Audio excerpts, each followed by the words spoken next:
வரலைன்னு சொன்னீங்கன்னா அது எந்த பயனும் இல்லை. ஒரு உதாரணத்துக்கு சொல்கிறேன். இப்போ கடும் நம்ம வெயில் காலம், இப்போ வெயிலில் இருக்கிறோம். இப்போ அடுத்து என்ன பண்ணுறோம், உடனே நம்ம ஏசி போடுறோம். அது என்ன பண்ணும் அப்படின்னு கேட்டிங்கன்னா உடலுக்கு கொஞ்சம் குளிர்ச்சி தரும். கொஞ்ச நாள் அந்த ஏசிலே இருந்தீங்கன்னா தலைவலி வந்துடும். அப்புறம் வந்து டாக்டர் என்ன சொல்லுவார், நீங்கள் ஏசியெல்லாம் போடாதீங்க, முடிஞ்ச அளவுக்கு குறைச்சிக்கொள்ளுங்க அப்படிம்பார். அதே போல் இன்றைக்கி நீங்கள் மருத்துவர்கிட்ட போகிறீங்க, போனீங்கன்னா அவங்க என்ன சொல்கிறாரு, எதுக்கு போனீங்கன்னாலும் இன்றைக்கி என்னுடைய அக்கா பொண்ணு கிருத்தியா சொல்கிற, மாமா நான் ஒரு இந்த தோலில் ஒரு சின்ன பிரச்சனைன்னு போனேன், உடனே வா ரொம்ப ஸ்ட்ரெஸ்ஸாக இருக்கிறார் டாக்டர்.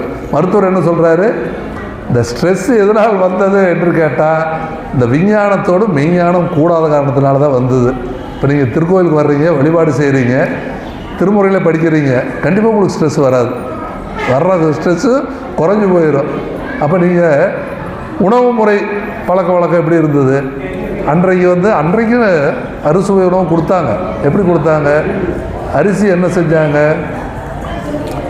இந்த மூலம் மிஷினில் போட்டு வெள்ளையர்னு பண்ணல இல்லையா?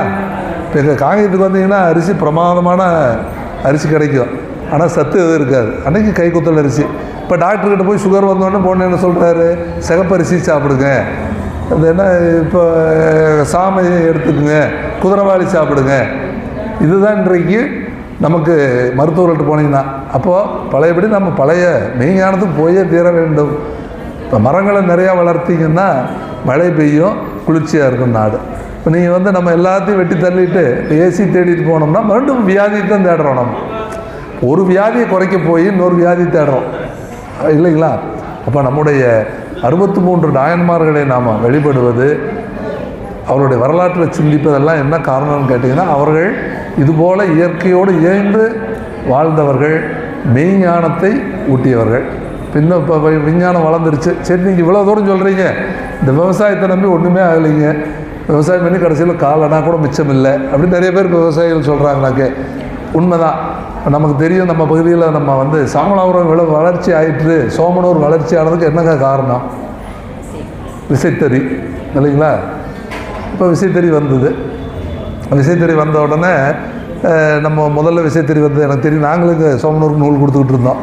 விசைத்தறி வந்தது. அதுக்கப்புறம் என்னாச்சு, உங்கள் நூலெல்லாம் இங்கே சோமனூரில் ஓட்ட முடியாது, இப்போ இங்கே வந்து ரேப்பியர் தறி வந்துடுச்சு, ஏர்ஜெட் வந்துட்டுதுனாங்க. அப்போ அதுக்கு தகுந்த மாதிரி நாம் நூல் தயார் பண்ணுறோம். இப்போ இதெல்லாம் இந்த வளர்ச்சி இல்லை என்று சொன்னால் இப்போ எப்படி நம்ம வளர முடியும்? அப்போ நீங்கள் இதெல்லாம் பழைய கதையெல்லாம் பேசிக்கிட்டு இருந்தீங்கன்னு சொன்னீங்கன்னா இது என்ன பயன் என்று சொன்னால், இந்த வளர்ச்சியெல்லாம் தேவைதான். அருள் இல்லாருக்கு அவ்வுலகம் இல்லை, பொருள் இல்லாருக்கு இவ்வுலகம் இல்லாகியாங்கன்னு சொன்னார் நம்முடைய திருவள்ளுவர் பெருந்தகை. அதனால் வளர்ச்சி, விஞ்ஞான வளர்ச்சி நமக்கு அவசியம். என்ன, விஞ்ஞானத்தினுடைய வளர்ச்சி நமக்கு தேவைதான், ஆனால் மெய்ஞானத்தோடு வளர வேண்டும். அப்போ அந்த காலத்தில் நம்ம 63 நாயன்மார்களுடைய காலத்தில் அவர்கள் ஆடைகளில் நெய்யவில்லையா, அவங்களாம் ஆடை உடுத்தவில்லையா அப்படின்னு கேட்டோம்னா அதுக்கு தான் ஒரு சுவையான வரலாறு. இப்போ நான் நம்ம கொடுத்துருக்கிற நேரத்தில் ஒரே ஒரு இன்றைக்கு நாயன்மாருடைய வரலாறை சொல்ல விளைகின்றேன். நல்ல சுவையான செய்தி தான்.